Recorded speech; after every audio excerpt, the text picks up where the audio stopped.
Welcome to episode 47 of Only Good News. But before we go into all the good stuff that's about to happen, we got to pay some respect and some gratitude to our premier sponsors, The Cable. We'll be right back. At The Cable, we know being local means supporting our own, and our customers deserve the best. Our customers deserve platinum. So now, all customers of The Cable qualify for our new Platinum Loyalty Card.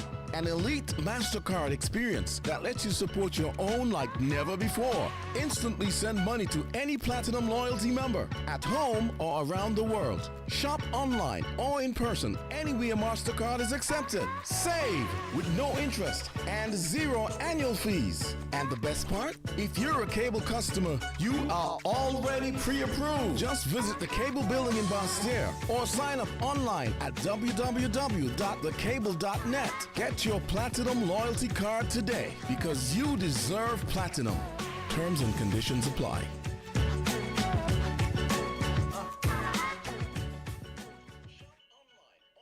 We are back, and oh my goodness, I've been so pumped for today, and like, I get a high anytime I get that confirmation that, okay, my guest is definitely going to be on.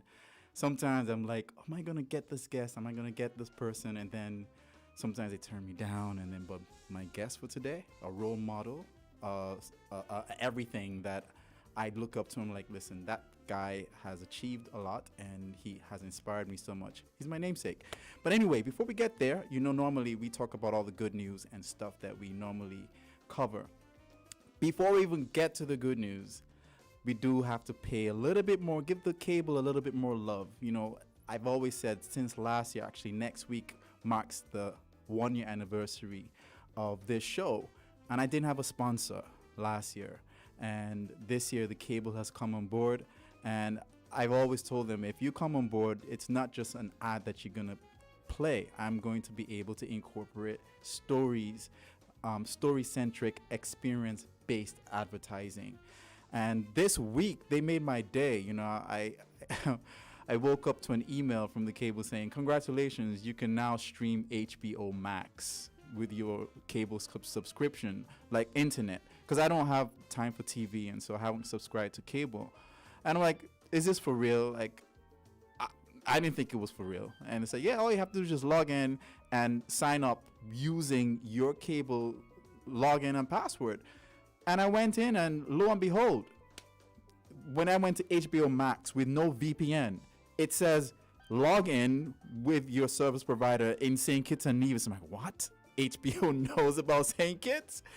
I logged in, put my username and password, and it says, all right, sign up for HBO Max. And before you know it, boom, I can stream all the shows that I want to watch. There's only 2 so far, and that's Silicon Valley, but that's a whole IT-centric show.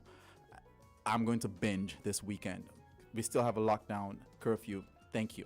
I'm going to binge, unapologetically binge in for the whole weekend on IT stuff. And then after that, I'm going to learn a little bit more about Issa Rae. That's my celebrity crush on Insecure. So thank you to The Cable. Guys, check them out. And again, if you don't have money for a full-blown cable subscription, but you're paying for internet, at least the Bolt package, you can enjoy. People say they can't hear me. Wow, I don't know. Mr. Producer, check the levels. But anyway, you can enjoy the HBO streaming Max. All right. That's enough for my sponsors. Let's get into the top stories of good news. COVID has dominated the airwaves recently in these parts, but we got some good news yesterday. And that's just to say that over the past 24 hours, we got only 2 confirmed cases. That's worth celebrating, considering that there was this increase in cases despite we were on this 2-week lockdown. We're very, very happy to see that we only had 2 confirmed cases in the last 24 hours. I'm not sure what those numbers are for today, but that is worthy of celebrating. And, we're just about to hopefully end this lockdown, transition from this 24-hour lockdown period, which could be good news and it could be bad news for some people. But at the end of the day, if our cases are trending in the right direction, then it will be good to enjoy some measure of freedom. Okay, so someone is just telling me that we have 84 active cases. Yes, I know. I'm just trying to report the good news. All right, so also on that COVID topic, we want to recognize the conversations that matter, because we've seen so many polarizing sides hammering on their emotional, passionate stances on how they feel about this, and there's not enough intellectual discussion taking place until today, when this radio station was able to host an amazing and elucidating panel. An OCCBA and the OECS Bar presented a joint virtual forum of talking about mandatory vaccinations and their legality and whether they're effective or justified. And I think it was for about 2 hours of just pure intellectual, unbiased, non-partisan discussions that need to take place outside of that forum. Like, us people, regular people, need to engage in those conversations and not continue to hammer people for their how they feel, either about being pro-vax or anti-vax. Like, everybody has a right to have a position, and everybody has a right to be respected for having that position. So these persons, these professionals, Dr. Peter Figueroa, Dr. George Mitchell, Rose Marie Bell Antoine, and Dr. Lloyd Barrett, all led by example. And I'm hoping that those of us who were able to watch that can take the nuggets and let's have the mature, difficult conversations. All right. More good news happening locally. We have a lot of local good news. The government is definitely trying to mitigate the economic hardship as a result of the lockdown measures that we've taken. And I'm just going to cover some of these initiatives for at least the small businesses. Some people are going to be getting a $1,000 stipend over the next 3 months. Some businesses will have rent waived for 6 months. Those are businesses that are renting from the government. VAT reduction will be implemented for small businesses. They will also reinstate the annual import duty exemption for 16 towers for taxi and passenger bus operators. That's pretty good. And a fuel subsidy of $400 monthly for passenger bus operators. And for the next 6 months, stall fees will be waived for vendors and some other stuff. Now, listen, I know this is a polarizing topic that persons like to politicize. But at the end of the day, help is help. Okay? If they're making a measure and efforts towards alleviating the hardships as a result of the decisions that they made, at this point, it doesn't help to start to point fingers and say, well, you caused this. No, listen, they're trying, okay? And let's take that that's it.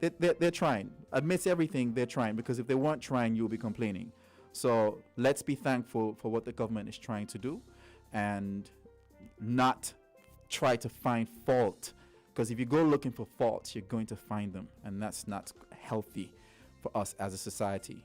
All right, more good news. Locally, we've had athletes who have qualified for various games, including the Olympics and the North American, Central America, and Caribbean Athletic Association under 18 and under 23 championships. And so we have a total of about 4 athletes, sprinters and middle distance folks who are going to be traveling. Or some of them are actually left. And tomorrow, I think Amaya Clark and Jason Rogers will be competing at a meet in the States. Looking for some fireworks, Jason. Don't let a quarter mile beat you again. Wink. Wink. Actually, that's not going to happen. He's already gone. All right. So I was going to talk a little bit about Sha'Carri Richardson, but I think that's a little bit... Actually, let's talk about that. We all know that she had this ban from the Olympics because of the marijuana situation. And while that has been a polarizing topic. I like to see the glass as half full, and it's been an absolute win for her. So when you can either take what life happens to you and be a victim, or take what life happens to you and be a victor. And so far, that one incident that could have been just gut-wrenching, changing her life for the worse, has actually resulted in so much good. Michelle Obama wasn't tweeting about Sha'Carri Richardson until this week. ESPN wasn't talking track and field in any way, shape, or form, like actual 15-20 minutes dedicated to the sport. CNN wasn't talking track and field up until this point. Sha'Carri didn't have but probably 80,000 followers on, I think, Twitter and I think Instagram, and then now she's in the millions. So her brand has definitely risen in stock because of how everything has worked out for her. She has not buried her head in the sand and said, woe is me and whatever. And that's an inspiration to all of us to look at what happens to us and decide, make a choice. Am I going to decide to be miserable about this, or am I going to return and be resilient as a result of it? So that's what I took from it. And kudos to you, Sha'Carri. You're going to bounce back even harder, right? Another story happened back in my land of birth. A police officer in Delta paid school fees and examination fees for 19 students. Her name is Doc Ukwego Faith Ejo of Galilee Police Station in Ote Ogbeje in Ika, Northeast Local Government in Delta State. The 19 JSS3 students of the Ezechima Senior Secondary School were definitely delighted for this kind gesture. And they said she's a great woman with a heart of gold, and God bless her and protect her. All right, I'm gonna cover one more story because I definitely want to get to my guests, which I have three more, but let me see which one. Toss a coin. All right, this one you guys might like. So it says 4-day work week is a huge success in Iceland. It says here, nothing beats getting from Monday to Friday, where before a coworker tells you it's a 3-day weekend. But what if it was every Friday? Now, for those of you who don't decide your own working hours, a trial of a 35-hour work week without a corresponding drop in compensation among 2,500 workers in Iceland has shown that actually punching in and out might not be the most productive form of labor. The report conducted by the think tank Autonomy and another one called the Association for Sustainability and Democracy found that negative markers like burnout, stress, necessary overtime, and disconnection with friends and family all went down as would be expected, but that productivity remained at worst unchanged and often improved in those working shorter hours. I'm not going to spend much on that, but let me drop the mic. So those of us who employ people, do think, and I've said this before on the show, strongly consider remembering that you have human beings who are working for you. They're not assets, they're not resources, they're human beings with lives, with emotions, with families, with needs that human beings need, right? Need to be met. So when you start thinking about that, when you start being intentional about making sure that your human beings are treated like human beings, you may see a marked increase in your productivity.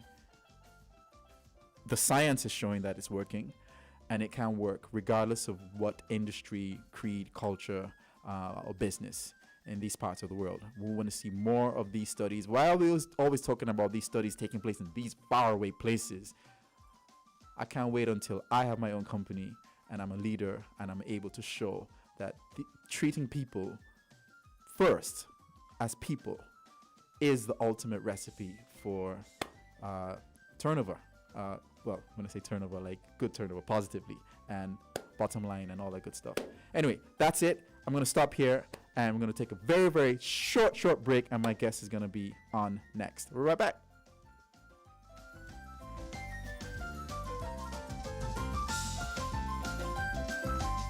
At The Cable, we know being local means supporting our own, and our customers deserve the best. Our customers deserve platinum. So now, all customers of The Cable qualify for our new Platinum Loyalty Card. An elite MasterCard experience that lets you support your own like never before. Instantly send money to any Platinum Loyalty member at home or around the world. Shop online or in person anywhere MasterCard is accepted. Save with no interest and 0 annual fees. And the best part? If you're a Cable customer, you are already pre-approved. Just visit the Cable building in Basse-Terre or sign up online at www.thecable.net. Get your Platinum Loyalty Card today because you deserve platinum. Terms and conditions apply.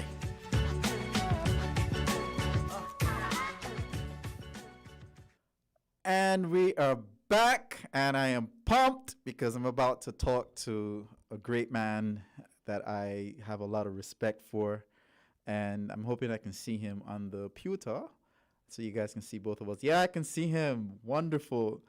So normally, you know, I gush, or we tend to gush over celebrities and athletes, and I gush over people who inspire me beyond where I can currently see myself, to the point that I can actually firmly believe that I too can walk similar paths towards where they are.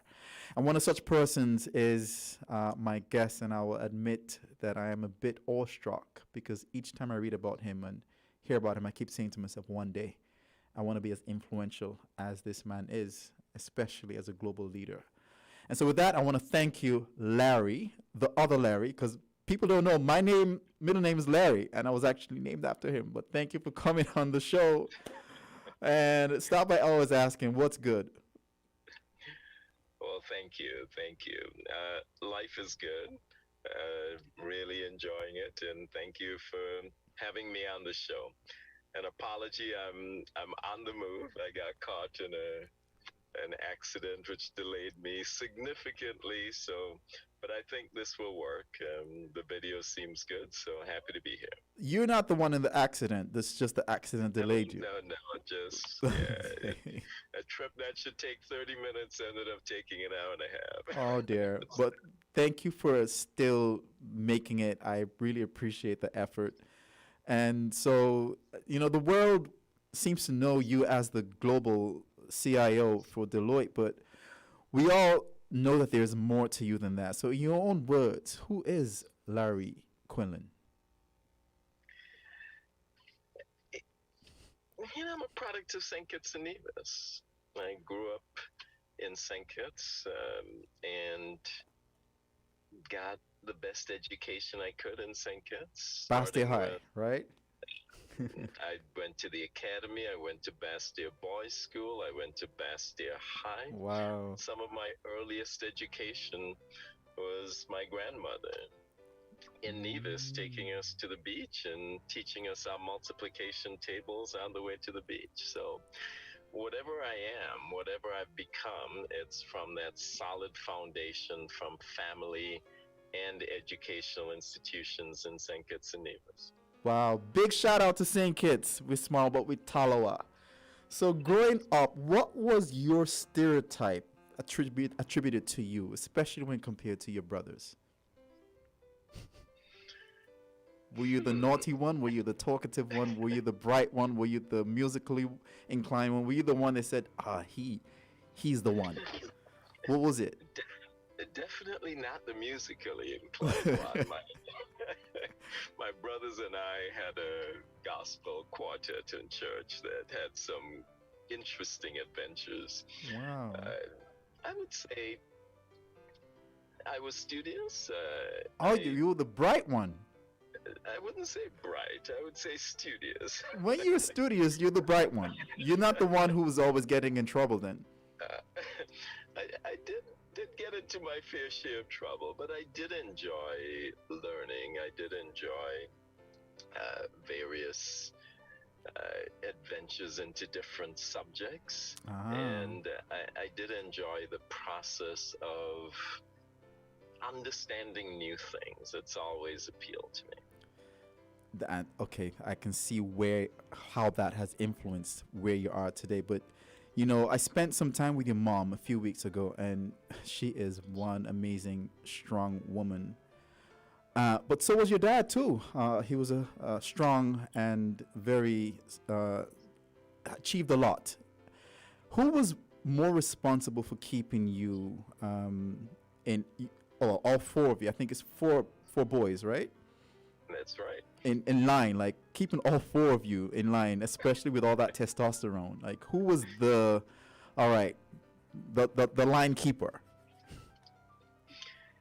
I think they both were. I owe so much to both of my parents. My mom just showed and continues to show incredible love, despite her physical challenges today, just exhibits so much grace. She was and continues to be the rock of the family. Yep. Gave up a very promising career in education to continued studies, I should say, to take care of us, and worked in the school system in St. Kitts, for decades.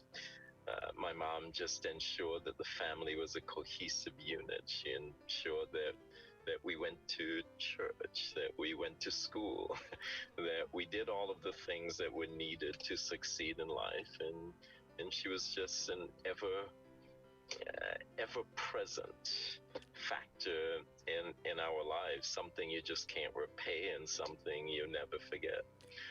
My father was the visionary. He was the person who was busy building business and busy dispensing advice as to what you needed to do later in life, what you needed to build. And he was famous at times for saying that I never quite understood then, but understand now. And he would say, you're a Quinlan, much is expected of you. Wow. And I get it. And it really sets those expectations. So whatever people think I've become is really the result of what I was given. You are such a humble spirit. And, I'm going to piggyback on that and say that your mom also had a very strong influence on my life because of the influence that she had on my mother's life. And she, with music in the church, and, I honestly didn't enjoy having to attend every single choir practice. I mean, I had no excuse because mom was a choir director. But was it the same with you and your siblings? And with that, are there any songs or hymns that you just can't seem to get out of your head because you sang them that much growing up? My mom was the church organist as well as the choir director, and she made sure that all of us ended up in the choir. I mentioned we had a quartet as well, but we toured. We went to Nevis, to Antigua, to St. Martin, and they provided the kind of perspective on international travel, international performances, being on stage. It created a level of confidence that many others might not have had, and it's parents pushing you to do more, to be more, to accomplish more, that I think is just amazing. So I sang in the choir, I sang in the group, I did all of those things, and I still have this tremendous appreciation for music. Now, my talent wasn't quite what others might have, so I've moved away from music in the sense of participating in it. You can but clap, I still though. love to listen. I still love to listen to music. I have an extensive music collection. I love to listen to choral music, and will always enjoy it my entire life.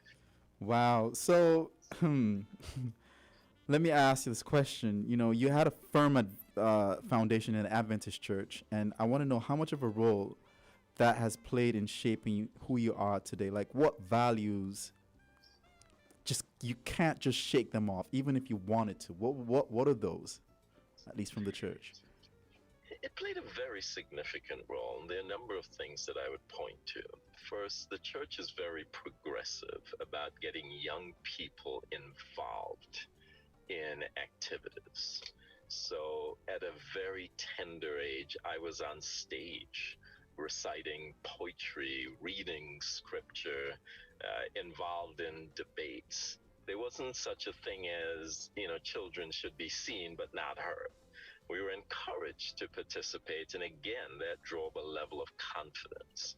The ability to get on the organ or piano and play, to be in a choir, to be in a quartet, to be on stage in front of hundreds of people, and to be encouraged to do that provides a level of confidence that's incomparable. It really is amazing. The ability to lead, to get up in front of a class and lead it. The desire to study. The church was very involved in ensuring that academics were paid attention to. There were a number of study sessions that I went to.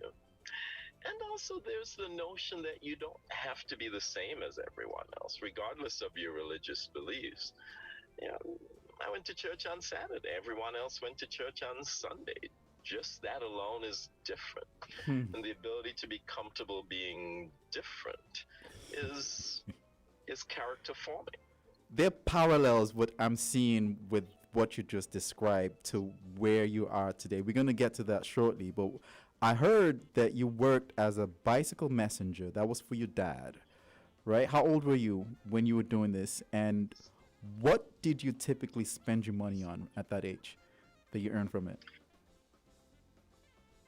So this was before Bastille High School, so this would have been third form, fourth form, that kind of thing, and I did that for a number of years. So after school was over, I would get on my bicycle and I would go deliver bills all over Bastille,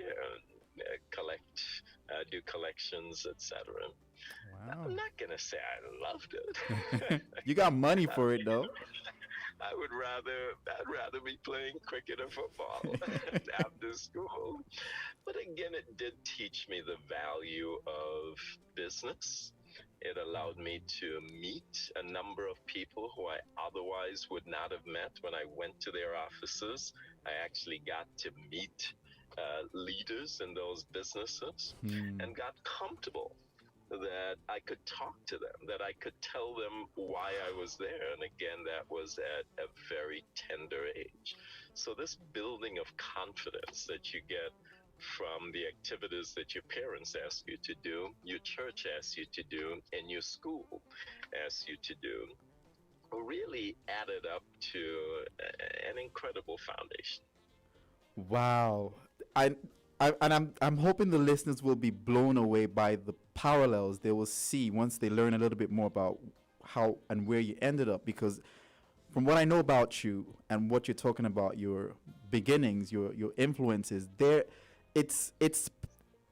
that direct correlation with everything, and it's almost like repeating itself.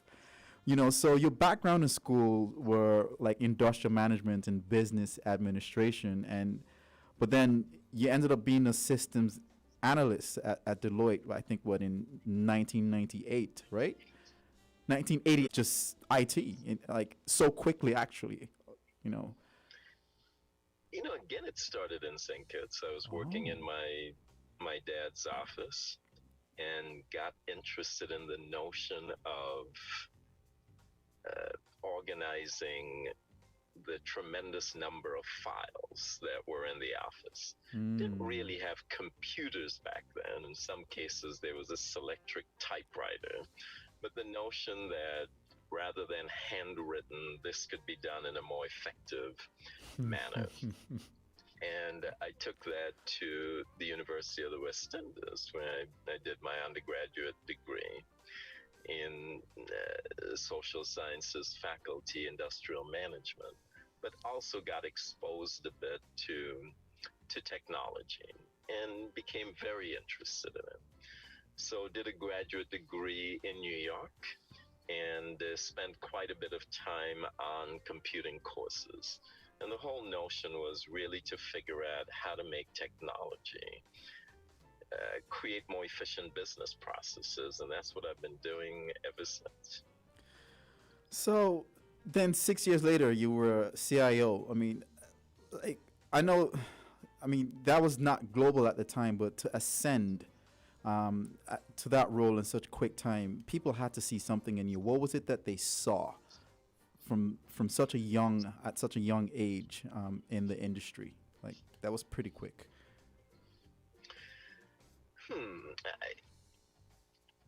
That's an interesting question, and I don't always know. But what I do know is over the years, I've attracted a number of people who are willing to help me. And I think that makes a huge difference in one's career. There are people who believe they can do it on their own, people who believe their work will speak for itself. And to those people, I would say, not going to happen. To get where you want to, people have to help you.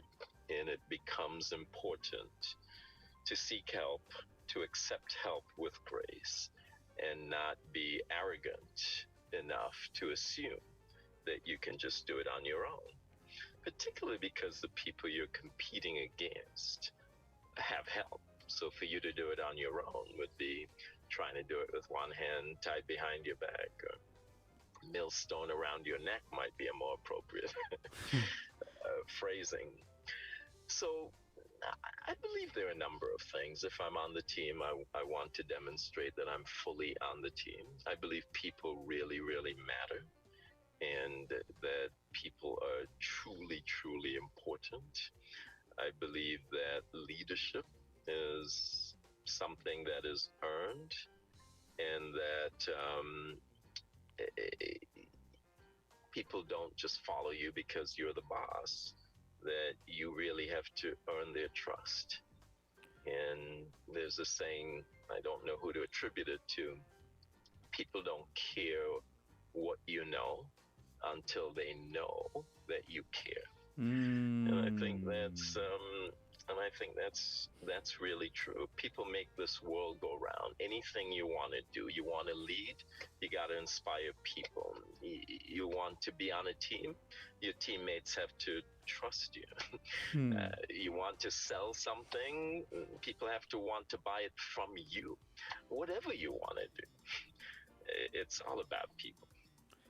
And this possibly is why you've shattered so many glass ceilings, resulting in you being the global CIO for Deloitte. But before we get into that experience, I would like you to indulge me a little bit on exactly what Deloitte is and why it's a big deal in the global economy. Sure. Deloitte is one of what we call the Big Four. And in essence, those organizations consist of auditing firms, tax, consulting, as well as what we call an advisory function. It's quietly large. So Deloitte has about 350,000 people in over 100 countries around the world. It's a $45 billion operation. And we like to say that we solve our clients' toughest problems, but we also ensure the integrity of capital markets through our attest and auditing function. So it's really an important entity as it relates to the corporate world. But it's not in the news very often for good reasons, right? It's not a consumer business. Right. So it's not in the news like, say, Amazon is, or some other organization like that, but it is very well known in business circles, and very well known not just because of its corporate approach, but also its people approach and its commitment to both the environment as well as to the communities in which we live and work. So have there been any striking positive influences that Deloitte has had on any businesses or organizations or schools, or anything that stands out to you that you would feel comfortable talking about? Absolutely. Right now, Deloitte has a goal to affect what we call 50 million futures. And that means we want to ensure that we positively impact 50 million people around the world who otherwise might not have had an opportunity to thrive. And we want to put our resources to ensure that those 50 million people will have an opportunity that they otherwise would not have had. And this is all over the world and in the environments in which we are, places like India, Pakistan, Mongolia, and other places that we might be in, but including all of the countries of the world in which we operate. Wow. So being the global CIO for the past 12 years, what has been the biggest difference in your role as CIO back in 2003 and as to where you are now? The technology has changed tremendously. Technology just keeps progressing steadily. Now it's all about the cloud. You can't have a conversation without it being the cloud, and it's data analytics and high degrees of mobility. Back then, before some of you were born, there were X.25 networks and client server and all of those And things. So mainframes, but the cloud somehow is kind of like mimicking the whole mainframe way of things in a way. In some ways, the mainframes in general tended to be owned by the companies themselves. We owned a mainframe, whereas the cloud is provided by others. But the technology keeps changing, and in some ways it might actually be the least important part of it, because whatever you do, it's just going to keep changing. The other trends have been globalization, really trying to build global businesses that can thrive worldwide, and trying to figure out how to do that intelligently, how to be culturally sensitive, recognizing that people don't operate the same way in different parts of the world. And then the third is just about people. Having watched another generation come into the workforce, and people like to say that these generations are all different. They're all WhatsApp and text messages and shorter attention spans and all of these things. And sometimes I think that we overplay the differences between the generations. I believe that everybody wants to be respected. Everybody wants to be heard. Everybody wants to be believed. Everybody wants to have meaningful work. And I don't think that's changed dramatically. Sure, the clothes different, the hair is different, the language is a little different. That doesn't matter. Deep down, there's still certain human values that we all crave and prize. So it's a lot to stomach, and I want to actually find out. I think there might be people listening who might want to know a little bit more about the role of the CIO and how it differs from the role of the CTO.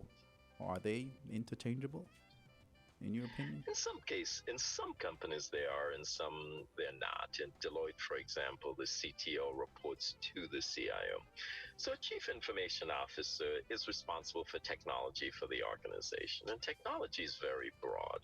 So technology goes from things like laptops and iPhones and Android devices to applications on those phones, to custom-built software, to the implementation of big packages like SAP or Workday or Salesforce, to the implementation of better processes, technology-enabled processes to ensure that an enterprise runs more effectively, to the leadership of the technology organization. In our case, we have close to 10,000 technology people all over the world. And at the end of the day, though, a CIO is really responsible for making the enterprise more successful through the pervasive implementation and application of technology. And that's the job. It's very broad. Wow. And it doesn't sound like a very easy job, considering how quickly technology changes and also dealing with people.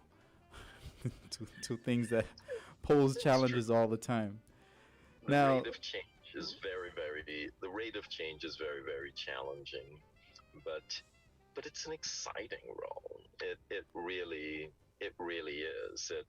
You have the ability to affect organizations in significant way. It does attract a lot of criticism, simply because whenever anything goes wrong, you blame technology. You got to hmm have a bit of a thick skin to deal with it, but it's a truly exciting role. you once said that there were leaders who invested in you along the way. You've said this many times in this interview, well, this conversation rather. Even though at times when you didn't know you needed their help, and I thought that was incredibly profound, as well as humble of you to credit persons who contributed towards your success.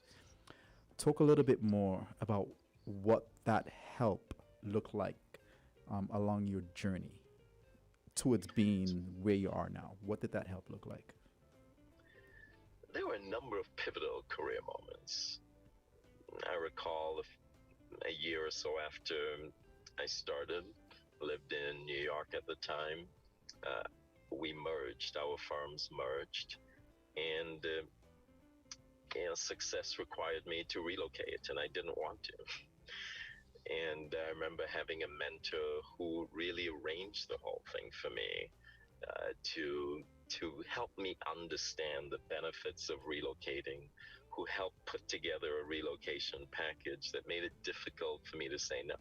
Mm. And at that point, I was just going to say, I'm not going to do it. I'll go find another job somewhere.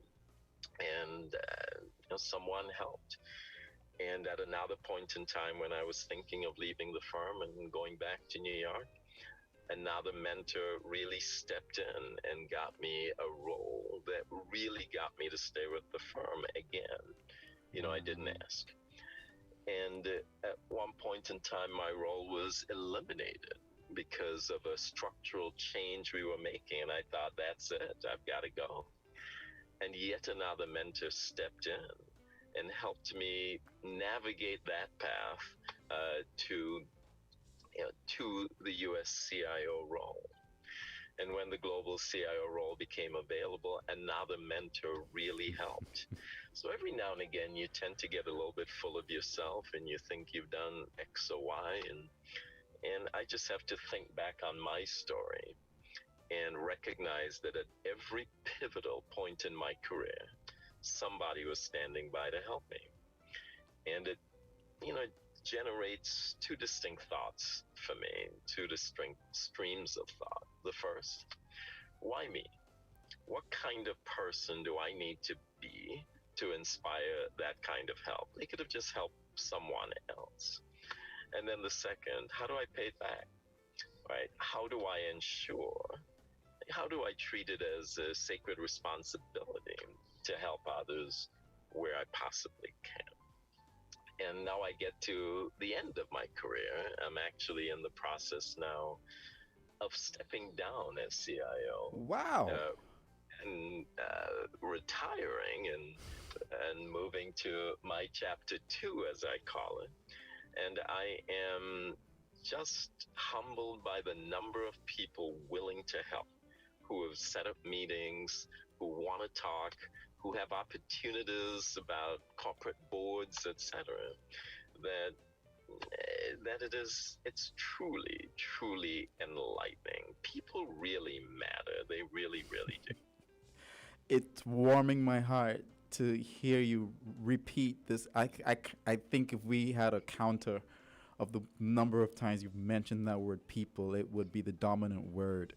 And to hear somebody in technology resonating with that point, that's it. For me, personally, it's always been about people, not the machines. Technology has to always support people. That has been it. Now, your role has seen you create an IT operating model that had to work globally. And I can't begin to understand or appreciate how challenging that could be. For me, I've had challenges just getting people to stop using Excel for tracking stuff and understanding, listen, a database can actually do this better. No, I want to do everything in Excel. I like this.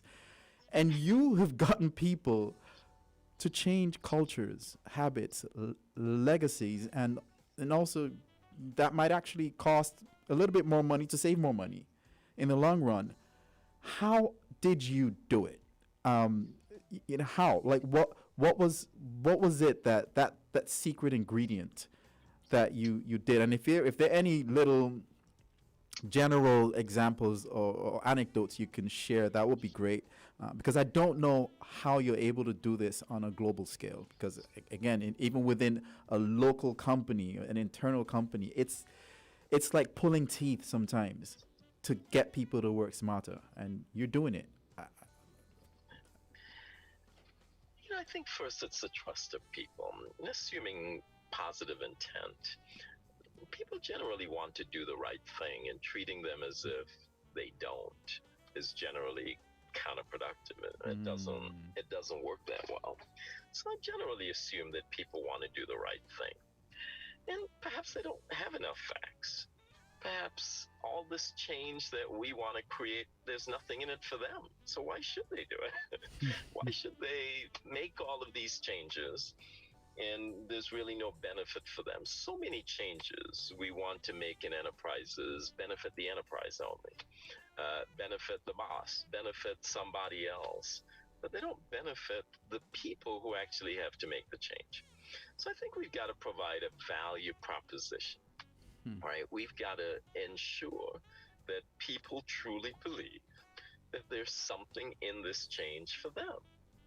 Second, the change has to be worthy of them, and the person or persons advocating the change have to create this vernacular that's worthy. We have to describe something, some place where people will want to go.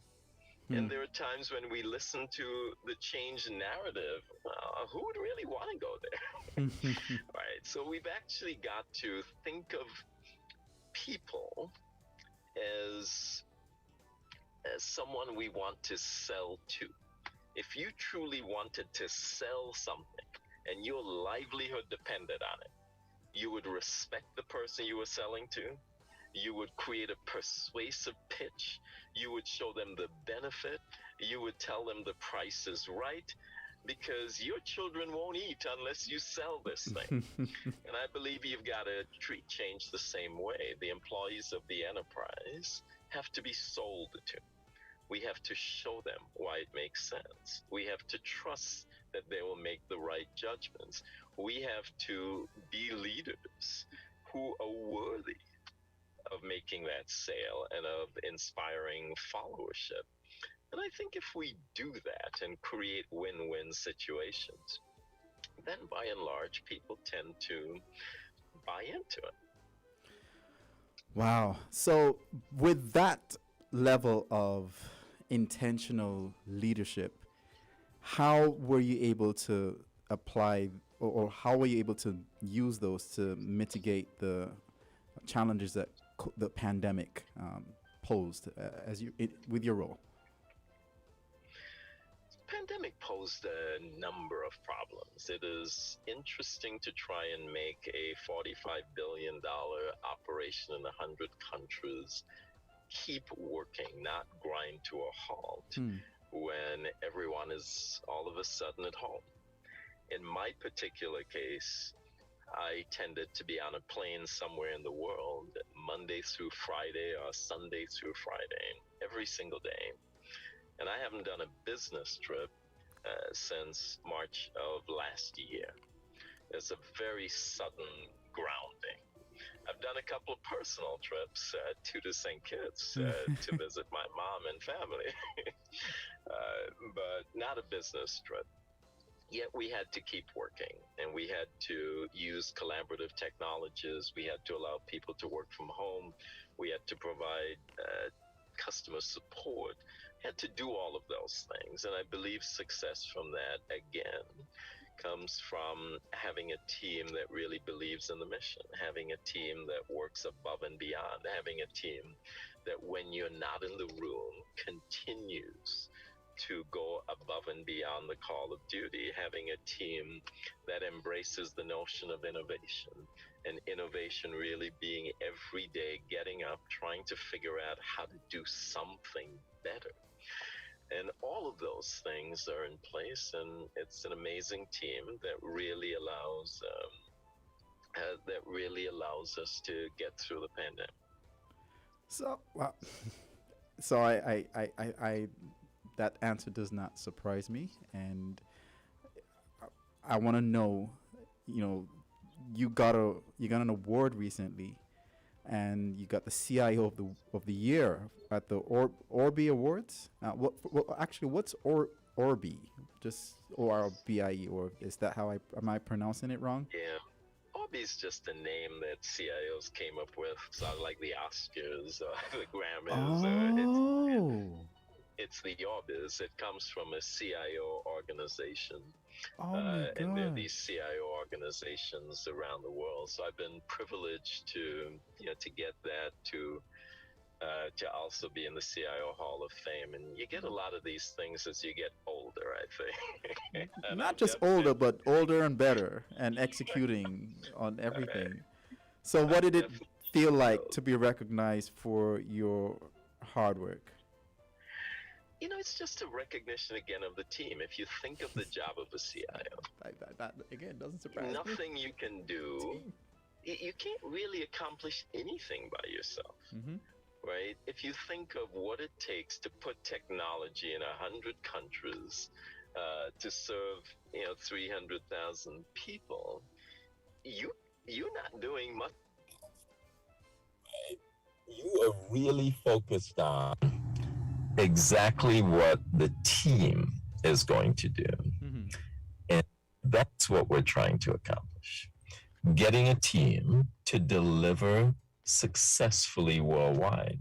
So any accolades I might get are really accomplished by the team. That's what they do. This notion of teamwork, you had to play the team sport at some point. Then I think you were into soccer, right? Are there any parallels between that and how you're just able to just always just know it's always a team effort? Sure. I played soccer. I'd have to confess that I was always the goalkeeper because I couldn't possibly see myself running up and down the field for 90 minutes. Didn't have that kind of energy. I did. It was a little nerve-wracking as people got close enough to want to pulverize you with their hardest shot and goals. But there are a lot of parallels. From a team perspective, there are lots of things you can do around getting the best possible strategy or getting the best equipment. All of that is kind of cool. But unless a team is aligned, unless they're on the same page, and unless they're executing the same strategy with leaders, team members, all on the same page, they can't succeed. If you look at the World Cup, it's not the same strategy that wins every 4 years. No. Different strategies win. So it's not just the strategy. So the question then is, what is it? It's the execution of the strategy that you've picked. It's everybody saying, we want to win this. We're going to do it together. We're going to execute the strategy. We're going to practice it. We're going to go above and beyond. We're going to make it happen. Although I personally might have a different idea, or on Tuesday I might think we should do something different, I can't just go off and do it. We have to align. We have to know that what we're trying to accomplish is on strategy. And that's what team sports taught me. If everybody just went off and played brilliantly by themselves, you'll just have a team of brilliant people who'll never win anything. So we're almost at the end of this conversation that I don't want to end, but I do want to know two things: how you've been able to live a balanced life given the demands of that job, and then also your girl dad, right? How has that really impacted? How were you able to balance all of that, being a father and being responsible for stuff on a global scale? Like that's like still mind-boggling to me. But talk to me. I don't know that you ever perfect balance. I think sometimes family lost out and sometimes family won. But I don't know that there was ever a perfect balance. I missed a lot of things in my girl's life growing up. There are other things I desperately tried to make. There were times I would fly in, go to a piano or violin recital, and fly out again right after it. But I definitely missed a lot, and there were sacrifices that had to be made. So I don't want to claim that balance was achieved, but absolutely tried to make time. We did dads and daughters trips at times, still do, even though they're now 27 and 25. But there are sacrifices that absolutely have to be made sometimes. There's sacrifices that I made, but there are also mistakes that I would try to correct if I had to do it all over again, which would create more balance and certainly more family harmony. In your life, you would have encountered people who would have given you words of counsel and who meant well. What was the most impactful piece of advice you ever received from anyone? Boy, there's so many, but I will tell you that I'll go back and cite my father, who passed away a few years ago. And it's a very simple thing he said that stuck with me. And he just always used to say, it doesn't matter how much you make, right? It's how much you keep. Spend less than you earn. And it always struck me as, well, that's kind of obvious, Dad. But he then went on to say, you never want to be in a position where you're so completely dependent on others financially that you're afraid of your own shadow, that you want to be confident, that you want to set yourself up in a way that if people aren't behaving ethically around you, you can leave. If this is not the right role for you, you can do something else. If just don't agree with the direction, you can speak up rather than always being afraid, well, I might lose my job. I just absolutely can't say anything at all. So I would say that simple advice was really about how to live in a way that provided you with a little more independence so that you could do what you thought was right. And just like that, someone jumping live just spoke about these words of wisdom. Spice, thank you for that affirmation. We normally end with 10 rapid fire questions. I ask them in first person, and that's it. Will be done. So just fire them off. Number one, if I were to become a better leader, this is what I think I need to do more of or continue to do. Spend more time building relationships with people. Number two, playing this song always brings me a sense of peace and calm.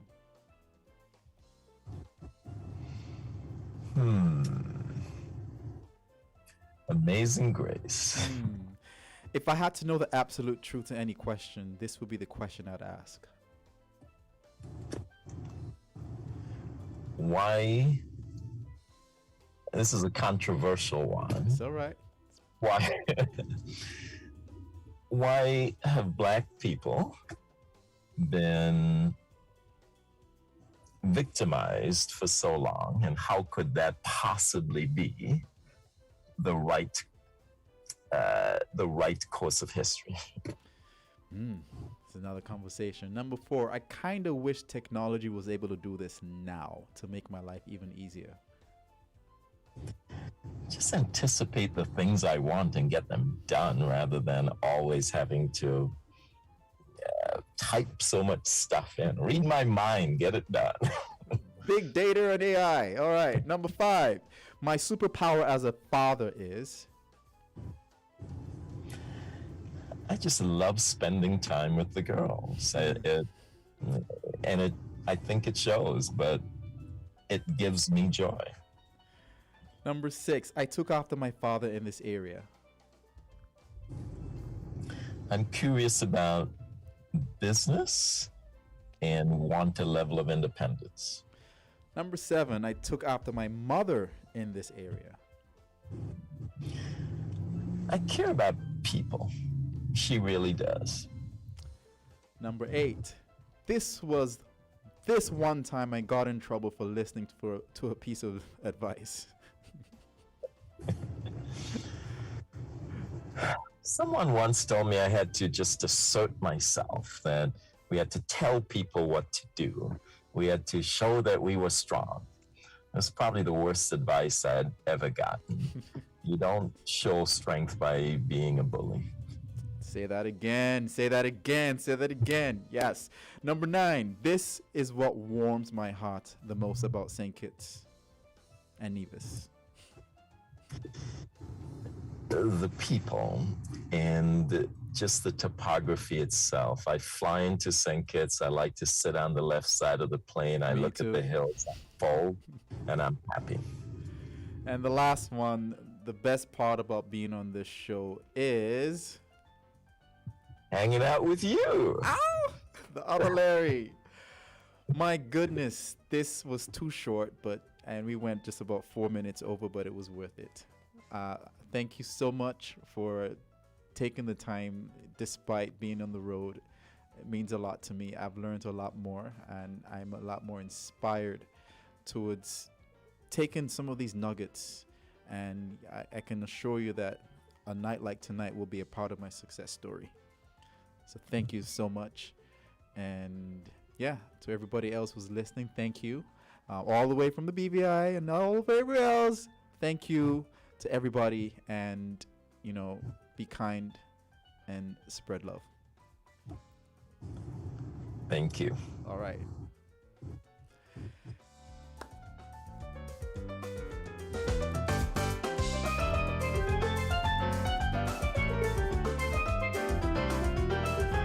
At The Cable, we know being local means supporting our own, and our customers